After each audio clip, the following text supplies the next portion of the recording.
Beed police दलातील बडतर्फ अधिकारी रणजित कासले याने केलेल्या आरोपाने खळबळ माजलेली होती। सध्या रणजित कासले हा पोलिसांच्या ताब्यात आहे। अशामध्येच ज्या 10 लाख रुपयाचा दावा रणजित कासले याने केला होता त्यामागचं नेमकं सत्य काय आहे, कारण की बाळू मामा कन्स्ट्रक्शन जे आहे त्याचे स्वतः सर्वेसर्वा सुदर्शन काळे आपल्यासोबत आहेत। काळेजी, नेमकं 10 लाख रुपये तुम्ही दिलेले होते, त्या 10 लाख रुपयामागचं नेमकं सत्य काय आहे? नाही, कासलेंना आपण त्यांच्या मुलाच्या शिक्षणासाठी 10 लाख रुपये दिले ना, फीस भरण्यासाठी त्यांनी मला वारंवार मागणी करून मी डायरेक्ट त्यांच्या खात्यावर पैसे टाकलेत। आणि ह्या व्ही एमचा आणि ह्याचा काही संबंध नाही।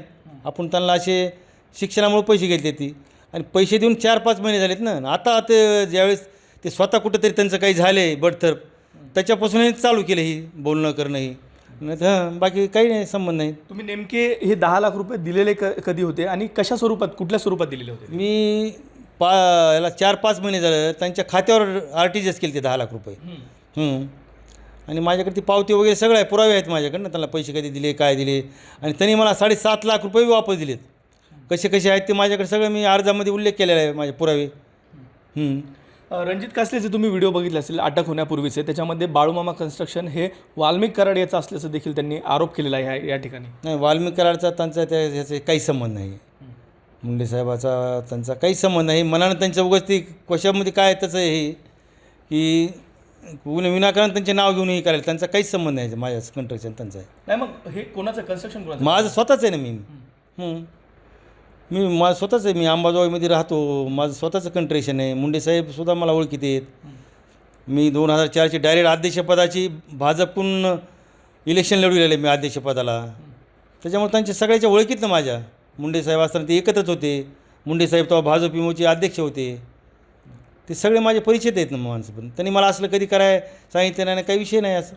खरं तर काय, जी 10 लाख रुपये ही जी रक्कम आहे ती कमी नाही आहे। 10 लाख रुपये तुम्ही रणजित कासलेला दिलेले होते, मात्र ही रक्कम देत असताना काही आधार, कुठल्या आधारावरती दिले होते पैसे? नाही, त्यांनी मुलाचं शिक्षणासाठी मला माझी फीस भरायची, मला मुलाची लास्ट तारीख आहे आणि द्या। आणि त्यांच्या नावावर पैसे ते मोड आहे, मला वेळ लागणार आहे डिपॉझिट। त्यांनी मला वारंवार मागणी केली, अक्षरशः त्यांनी मला विनंती केली। मी मला जाऊ द्या तशी लेकरा शिक्षणासाठी आपल्यामुळं कशाला। आता ती संत तुकाराम शाळेत शिकताय मुलगा म्हणून मला एक तर थोडं वेगळं वाटलं, थोडं भावनिक होऊन मी त्यांना दिले पैसे। खरं तर तुम्ही 10 लाख रुपयेचा व्यवहार त्यांच्यासोबत केला, म्हणजे तुमचे संबंध त्यांच्यासोबत नक्की चांगले असतील। मात्र अशा दरम्यान जे काही आरोप केले जातात या व्हिडिओच्या माध्यमातून, तर रणजित कासले यांचे आरोपामध्ये किती तथ्य असू शकतं असं वाटतं? नाही, आरोप तर खोटेच आहेत। आपण त्याला लेकरामुळे पैसे दिले की नंतर असा बदलल, हे असं वागतो, ह्याचे काही धंदे पुन्हा नंतर कळाले ना, हे काय करतो काय नाही लोकांच्याला, असं हे नंतर कळलं आपल्याला। आधी काही स्वभाव कसा आहे नेमका? स्वभाव म्हणजे बघा ना, आता 10 लाख रुपये जर देऊन जर इनकाउंटरला म्हणतो म्हणजे लेकरासाठी घेतो, स्वभावामध्ये आता का सांगायची काय गरज आहे? सगळ्या महाराष्ट्राला कळालं याचा स्वभाव काय आहे। तुमचे 10 लाख रुपये मिळण्यासाठी तुम्ही पोलीस अधीक्षकांकडे देखील एक अर्ज केला होता, तो अर्ज तुम्ही नेमका कधी दिलेला होता आणि त्याच्यावरती उत्तर पोलिसांचं काय मिळालं? अर्ज 27/3ला मी दिला अर्ज, आणि त्याच्या आधी त्याचे मी तोंडी मागणी करीत होतो नाही, त्यांच्या वरिष्ठाला माहीत होतं ना गाज साहेबाला, त्यावेळेस मी अर्ज नव्हता केला, पण नंतर मी अर्ज केला।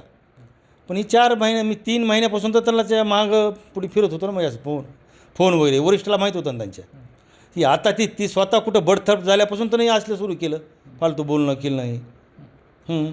आता तुमचे पैसे उर्वरित मिळावे यासाठी तुम्ही कोणाकडे मागणी करताय आता पोलिसांकडे नेमकी? नाही, मागणी पिगणी काही नाही। आता हे ना जी लोकांच्या बदनामी केल्या विनाकारण असल्या, इन्काउंटर, मर्डर, पैसे देणं घेणं, काय EM घोटाळे विनाकारण असं ही माजूल आहे, ही सगळं होईल। ह्याला हे कठोरात कठोर कारवाई होईल, सगळे बघून दिसणारच आहे ना आता काय होणार आहे काय नाही ती। ही आपली एवढीच विनंती आहे यासाठी। हे विषय कोणता कुठल्या कुठे लिहून घातला, UMकडे विषय लिहून घातला, कुणाचा वाल्मिक कराडचा मर्डर करायचा मग विषय घातला, ही बरोबर नाही ना। असं एवढ्या मोठ्यांना खळबळ उगाच पेटून दिली UMची। अख्ख्या लोक येडेत का? लोक मतं करायला, एवढं सरकार यायला, ही असली बदनामी करायला, ही विनाकारणच आहे ह्याची। ती सगळं आता ह्याचं सगळं शासनापुढे ह्याचं ओपन व्हावं सगळं काय आहे ती, माणूस काय नेमकाही।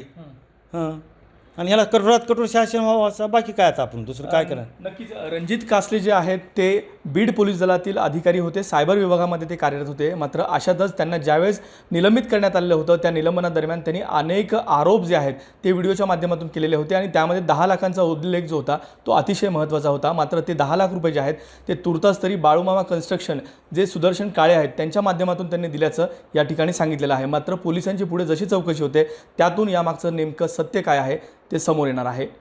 कॅमेरामन प्रमोद जोशी यांच्यासह मी विकास माने, ABP माझा, बीड.